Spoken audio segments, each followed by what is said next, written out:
¿Listo? Sí. Bueno, buen día a todos y todas. Buen día. Buen día. Saluden bien. Buen día. Buen día.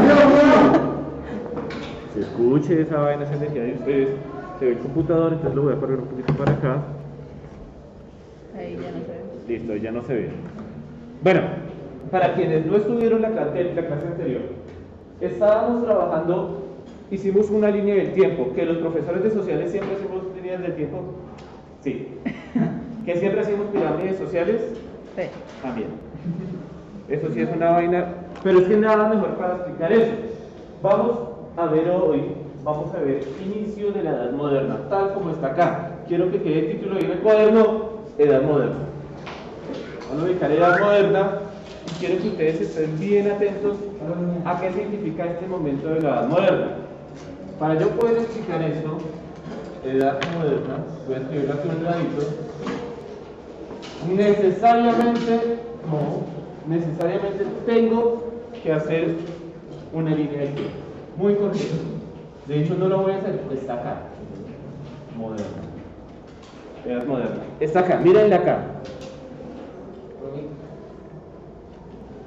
Dígame. No es necesario, esa es pequeñita, eso no importa. Delimitación temporal. Quiero que tengan muy en cuenta eso.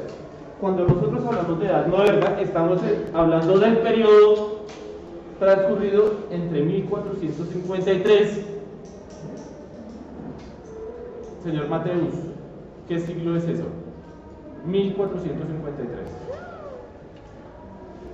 Espéreme, Roa, espéreme porque quiero que quede claro para algunos de ustedes.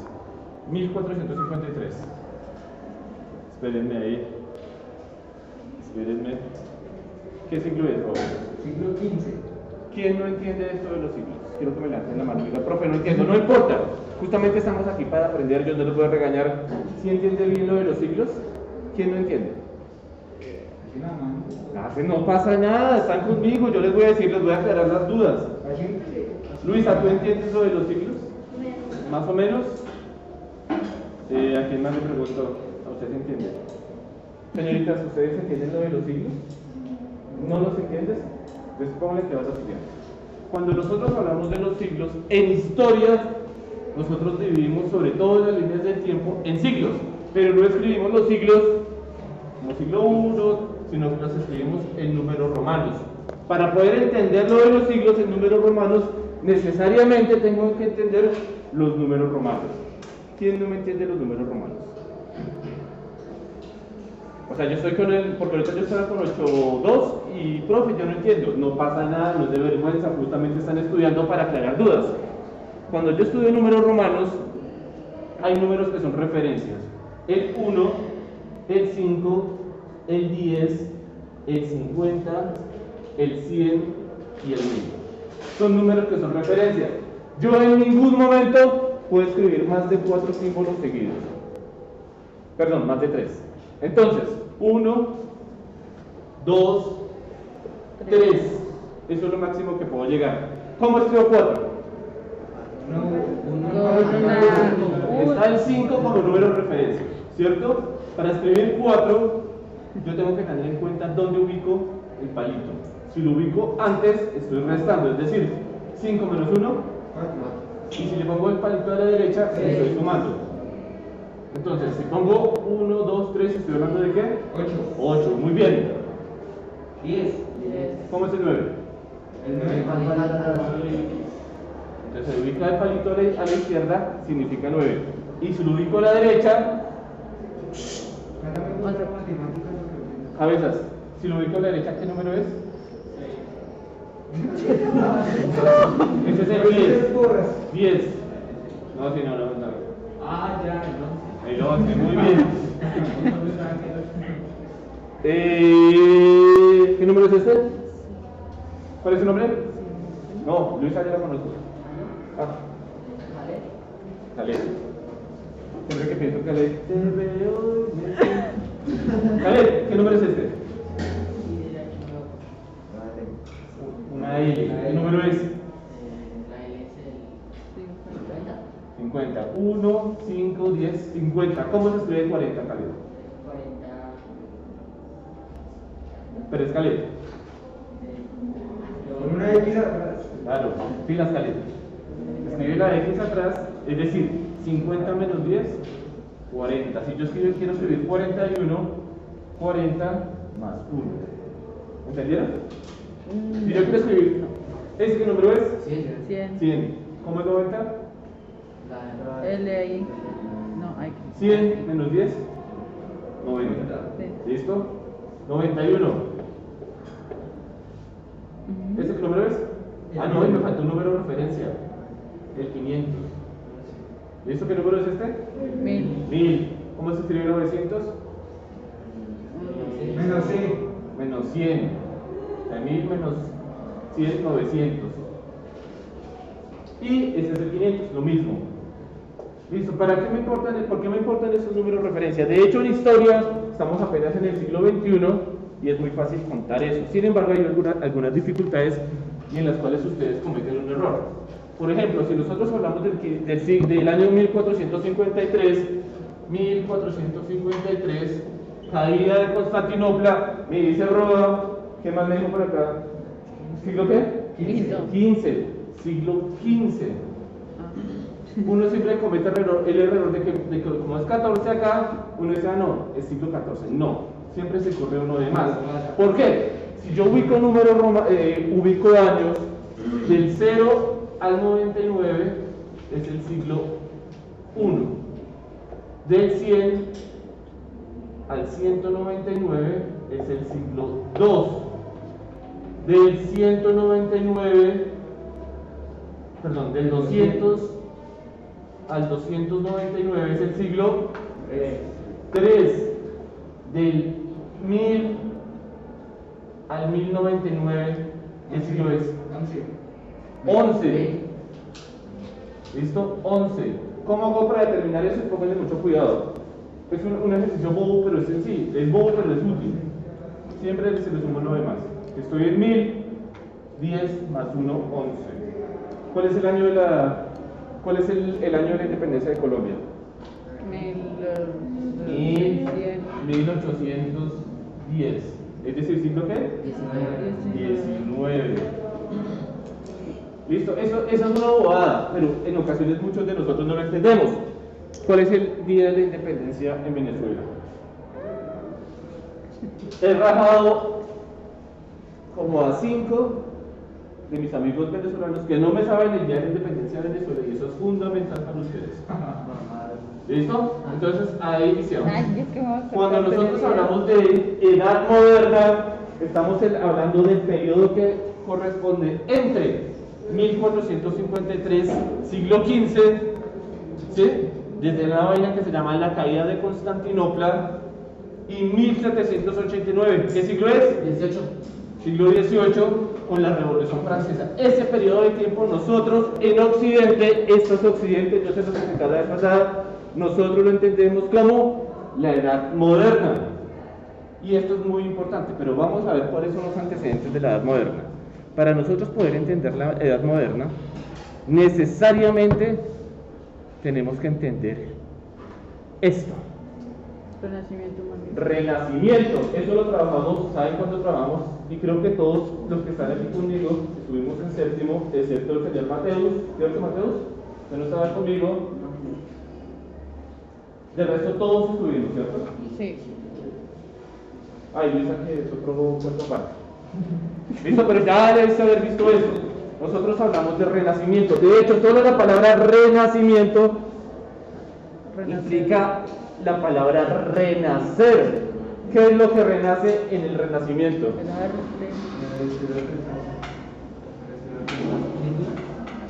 Bro, ¿qué pensar? ¿Qué tipo de pensar? Efectivamente, el renacimiento tiene que ver con un modelo de pensamiento, pero ¿qué renace? Ciencias. ¿Qué renace? ¿Qué creen que renace? ¿Qué se les ocurre? La edad contemporánea. Pónganle cuidado, ustedes me dan. Siempre que yo me voy a procurar moverlas para que no se pierda la voz. Pónganle cuidado que los antiguos, cuando hablo de los antiguos de la cultura clásica, estoy hablando de los griegos y de los romanos. Los griegos y los romanos solían pintar sus dioses, solían hacer esculturas de dioses, y cuando hacían las esculturas de los dioses, Podría suponer a Zeus lo pintaban como un hombre grande, sin camisa, con un rayo en la mano, así lo han visto en televisión, Sí. barba. Sin embargo, durante la Edad Media, que es el periodo que sucede a la Edad Antigua, el cuerpo pasa a ser una especie como de vehículo del pecado. De hecho, si ustedes van a ver las monjitas en la calle, ustedes van a ver, las monjas son todavía un rezago de esa época. Ellas se cubren el cabello, usan las faldas largas, solamente se les ve la cara, porque se considera que el cuerpo es un camino hacia el pecado. Yo siempre he tenido la duda con el cabello, porque la mayoría de sociedades que son muy, muy religiosas se tienden a tapar el cabello. ¿Se han visto eso? Los musulmanes le ponen un velo a sus mujeres. En los lugares peores, en los más conservadores, se les pone en la cara, pero en los que son más o menos liberales les ponen un velo en el cabello. Y las monjitas, ustedes la ven en la calle, tienen un velo en el cabello. ¿Me entienden? Se considera que el cuerpo es camino al pecado, y más aún el cuerpo de la mujer. ¿Cómo pintan a Dios en la Edad Media? A Dios no lo pintan. Ustedes no ven a Dios por ninguna parte. Sin embargo, si pintan a María y pintan a Jesús, y a Jesús en ocasiones sí lo pintan, pues no desnudo, pero con poquita ropa, porque siempre lo ubican en la cruz. Entonces, ¿qué significa eso? Cuando nosotros hablamos de renacimiento, es el renacer de un tipo de pensamiento. ¿Pero cuál? El de la cultura greco-romana o greco-latina. Eso es lo que retoman la gente de las finales de la Edad Media. Cuando yo hablo de renacimiento, estoy hablando más o menos del siglo XV y el siglo XVI. Es decir, ¿entre qué años, más o menos? 14 y 15. De 1400 al 1600. Ese periodo de tiempo nosotros lo conocemos como el Renacimiento. Y el Renacimiento tiene figuras que son supremamente importantes. El Renacimiento nace en Italia, en lo que hoy es Italia. Italia no existe. Y esa es la gran tarea de esta clase. Entender que antes de la Edad Moderna, todos esos países que ustedes ven acá no existen. No existe Italia, no existe Francia, no existe Inglaterra, no existe Alemania, menos aún. No existe Colombia, no existe Venezuela, no existe Argentina. La concepción de país que ustedes tienen en la cabeza nace apenas después del Renacimiento. Y una de las figuras más preponderantes del Renacimiento es un señor que se llamaba Leonardo da Vinci. Da Vinci. Cuando ustedes ven a Leonardo da Vinci, es un genio en todo. El man es matemático, el man es inventor, el man es físico, el man es filósofo, el man hace de todo. Escribe todo, absolutamente todo. ¿Listo? De hecho, ahorita les voy a hablar de eso. Bueno, muchachos y muchachas, me excuso con ustedes. Tuve dificultades técnicas, por eso no pudimos continuar la clase en el salón con los otros estudiantes. Sin embargo, vamos a intentar retomar donde dejamos en la clase, donde dejamos la temática. Reinicio con lo siguiente. Estábamos hablando del Renacimiento, el Renacimiento como ese punto de unión entre la Edad Media y la Edad Moderna. ¿Por qué es tan importante el Renacimiento? Pues porque es el renacer del tipo de pensamiento, del modelo de pensamiento propio de la cultura clásica, es decir, de los griegos y de los romanos.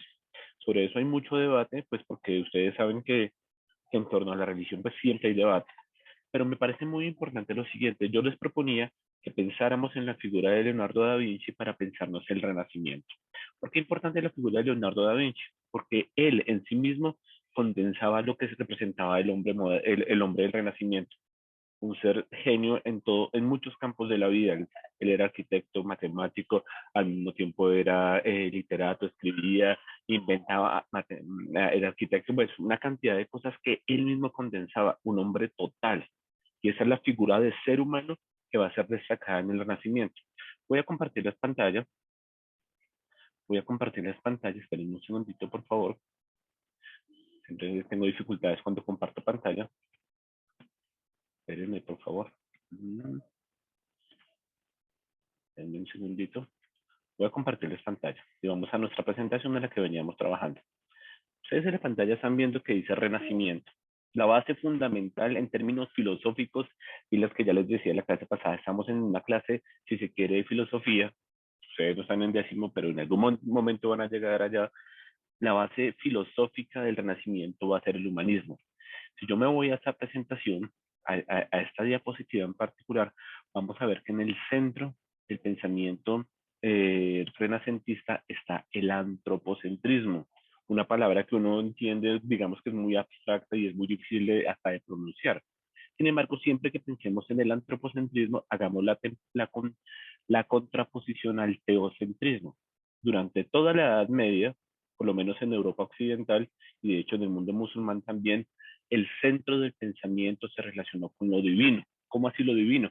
El centro del pensamiento se relacionó con Dios, con una explicación religiosa de todos los fenómenos, tanto naturales de la vida, los fenómenos se explicaban a partir de la religión. Sin embargo, entrado el Renacimiento, hay una especie de cambio de chip, un cambio en la forma de concebir el mundo y el mundo se va a pensar a partir del antropocentrismo. ¿Eso qué significa el antropocentrismo? El antropocentrismo implica la explicación de la vida, del universo, el mundo natural, de los fenómenos naturales a partir de la explicación del ser humano. Es decir, es una vuelta a la confianza sobre el ser humano. ¿Qué quiere decir eso? Que todo se puede explicar a partir de la razón humana. Siempre pongo este ejemplo que es muy sencillo, pero explicativamente me sirve para contarles a ustedes de qué se trata eso, del antropocentrismo. Voy a poner el ejemplo. Siempre lo hago de la misma manera, es bobo, pero hagámoslo de esa manera. Imagínense porque llueve.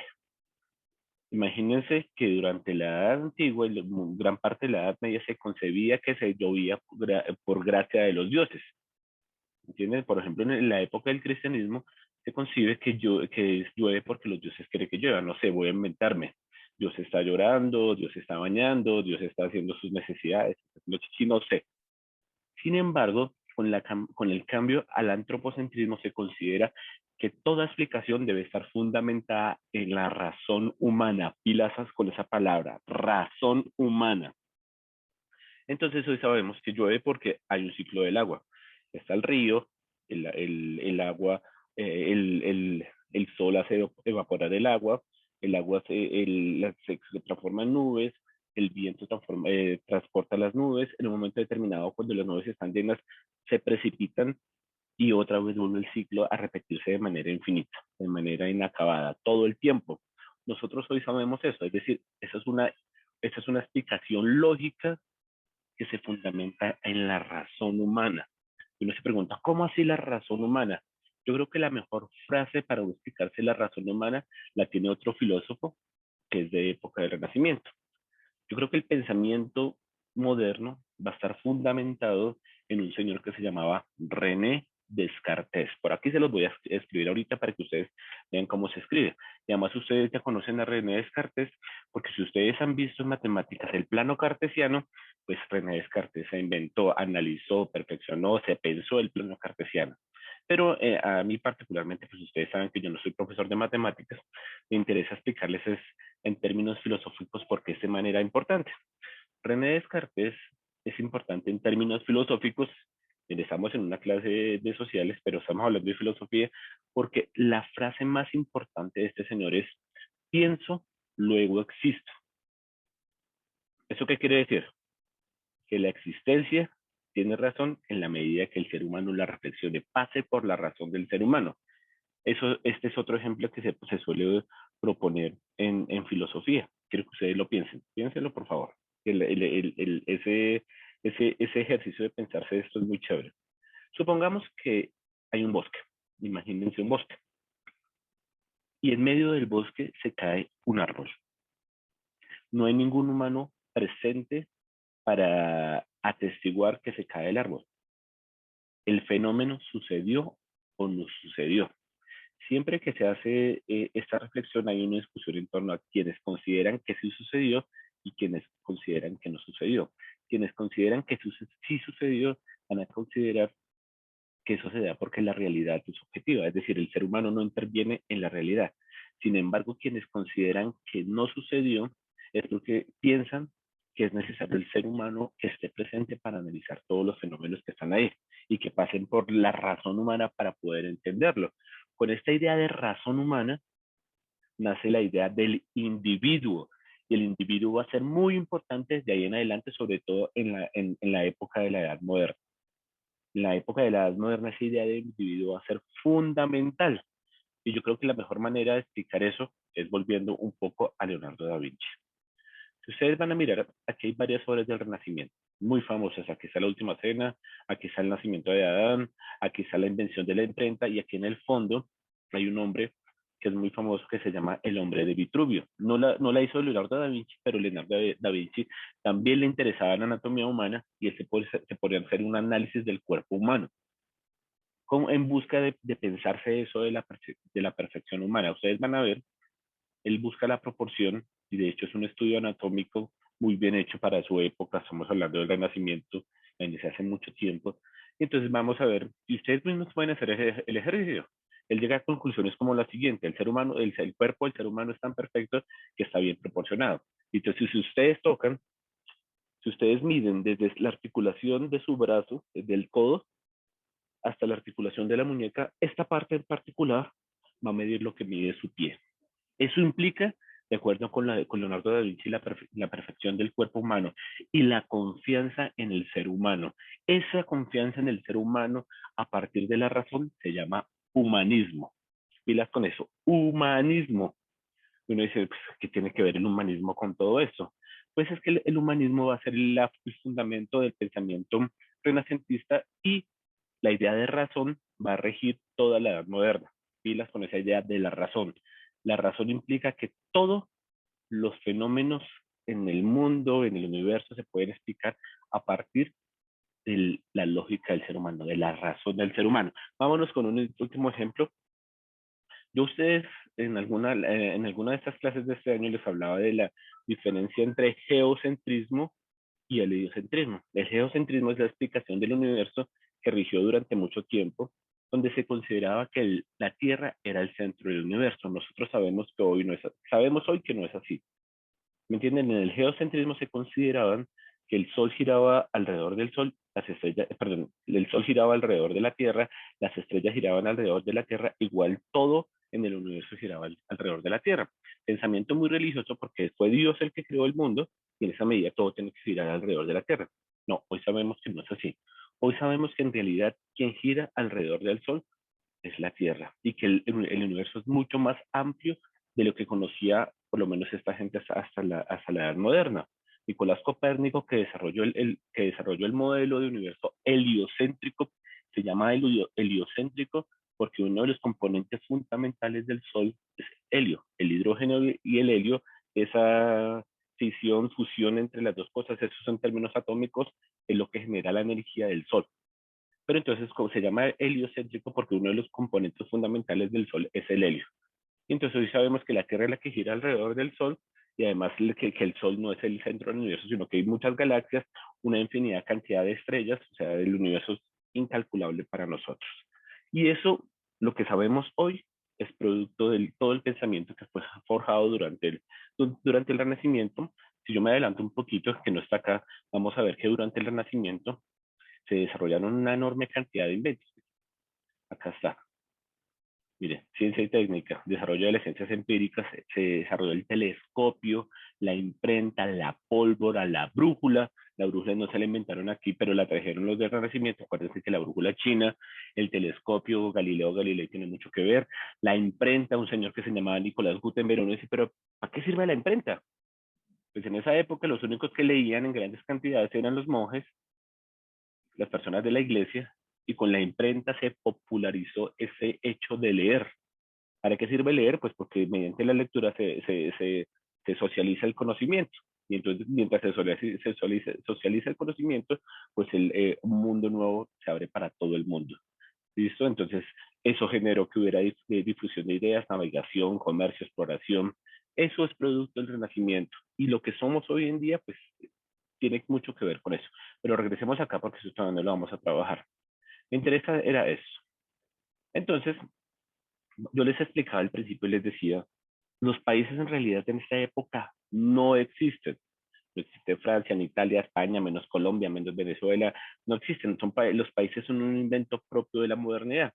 Entonces, este hecho del Renacimiento va a generar no solamente cambios en términos del arte, de la ciencia, del estilo de vida, de la literatura, sino también en términos políticos.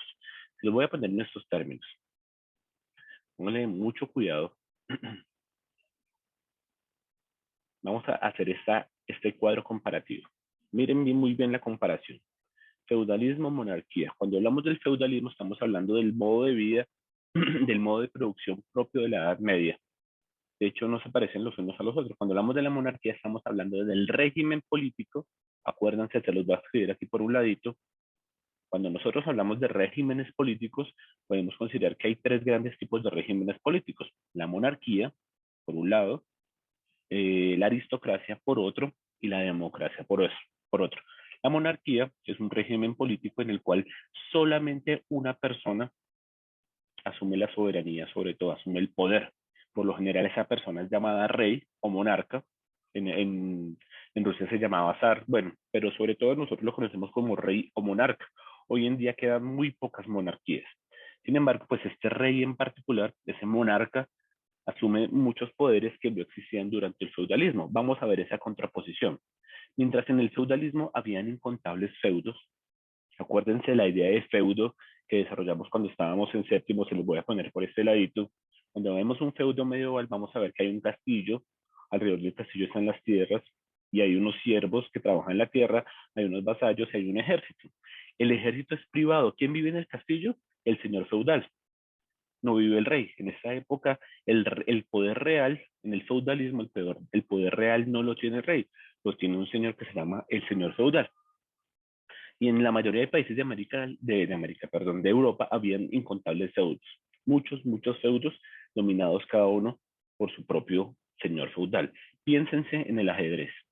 Cuando ustedes vean el ajedrez, donde en cada una se enfrentan digamos que dos equipos, pues prácticamente cada uno estamos desarrollando la idea de feudo. Él tiene sus, sus peones, que pueden ser sus vasallos, y tiene una serie de fichitas ahí.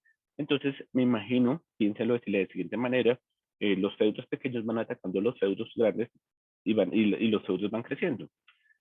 Durante la Edad Moderna, el régimen político dominante fue la monarquía, es decir, había un rey. Y esa idea de rey generó que hubiera un estado único, en contraposición con los incontables feudos. ¿Listo? Los feudos pues tenían una extensión reducida, eran pequeños. En cambio, la monarquía empieza a manejar grandes territorios. Todos estos feudos eran políticamente independientes, no dependían de un gran rey, del papa, ni nada de eso. El señor feudal tenía dominio total sobre su rey, sobre su feudo, y él podía mandar sobre eso. En cambio, después con la monarquía va a haber una autoridad central. Los impuestos y la aduana son propios. Cada feudo maneja sus propios y recogen impuestos. Acuérdense que los impuestos recaen en la mayoría de las ocasiones sobre las más pobres. Aquí no es que cambie mucho la situación. Sin embargo, va a haber un tesoro central que va a recoger los impuestos de toda una nación. O sea, ya aquí en la monarquía ya hay una idea de Estado. En cambio, aquí en el feudalismo no. ¿Cómo hace un Estado? Un Estado es donde hay un Estado único, vastos territorios, autoridad central y un tesoro central. Pertenencia al feudo, y las que son muy importantes. En el feudalismo, cada miembro del feudo asume pertenencia a su lugar con relación al feudo. Durante la monarquía se empieza a desarrollar en la mayoría de países de Europa un sentido de nación. ¿Qué implica que uno sea colombiano? ¿Qué implica que uno sea francés? ¿Qué implica que uno sea italiano? ¿Qué implica que uno sea gringo? Esos sentimientos con relación a un lugar es lo que se llama sentimiento de nación. Por eso en la monarquía nacen los estados nacionales, lo que ustedes conocen como país. ¿Listo? Y finalmente, en el feudalismo hay unas tropas que son leales al señor feudal, mientras que en la monarquía las tropas son leales al rey. Y hay un ejército completo, un ejército en todo el país. En cambio acá cada feudo tenía de manera independiente sus propios ejércitos, mientras que en la monarquía el rey asume control sobre todos, absolutamente todos los ejércitos. Entonces nosotros aquí estamos viendo cómo es que nacen los países. ¿Sí me entienden? Lo que el renacimiento implica es que se vayan rompiendo todas estas cadenas del feudalismo y se empiece a montar las monarquías. El monarca, por lo general, es un señor que tiene soberanía sobre los territorios y sobre la vida o la muerte de sus súbditos. Miren, aquí ya no hay vasallos y siervos, sino que hay súbditos. Que él tenga poder sobre la vida o la muerte de sus súbditos no implica que los va a matar a todos. Implica que él tiene ese poder, o sea, solamente lo tiene. Además tiene soberanía sobre la tierra, soberanía sobre los impuestos. En términos generales, el rey o monarca, por lo menos de esta época, el rey absoluto, eso lo vamos a ver en la próxima clase, vamos a ver el absolutismo, el rey absoluto tiene poder sobre absolutamente todo, por eso se llama rey absoluto. Cuando piénsenlo en términos de política, eso se los voy a explicar más, por lo menos en la otra clase. En términos de política, el Estado tiene 3 poderes, piénsenlo muy bien. Acuérdense de eso. Por aquí al lado se los voy a escribir. El Estado tiene 3 poderes. El ejecutivo, el legislativo y el judicial. El ejecutivo administra el país. El rey administra el país. Define cuáles son los destinos, para dónde va, declara guerras, acaba guerras. El rey tiene el poder sobre el judicial, perdón, sobre el legislativo. El legislativo es quien crea las leyes. El rey tiene toda la capacidad para montar sus propias normas, sus propias leyes, sin necesidad de preguntarle a absolutamente nadie. Por eso es un rey absoluto. Entonces él puede nombrar las leyes, las normas que se le da la gana y hacerlas. Y por último, tiene el poder judicial. Él monta las leyes y las hace valer. Entonces por eso les digo que tiene la soberanía sobre la vida o la muerte de sus súbditos. Si hay alguien que está en contra de él puede perfectamente mandarle a cortar la cabeza. Entonces, de esa manera se van empezando a formar los estados nacionales en Europa, montados sobre la idea del rey. Uno de los reyes quizás más importantes de la época moderna era un señor que se llamaba Luis XIV. Él mismo se denominaba el rey Sol. Y él tenía una frase que era muy importante. Decía, el Estado soy yo. El Estado soy yo. Eso implica que él tiene todo el poder, todos los poderes. Aquí, en este momento, nace la figura de la monarquía absoluta, que es el tema que vamos a trabajar en la próxima clase. Bueno, muchachos y muchachas, no los voy a molestar más. Vamos a dejar la clase hasta acá. Que estén muy bien y nos veríamos en una próxima reunión. Hasta luego.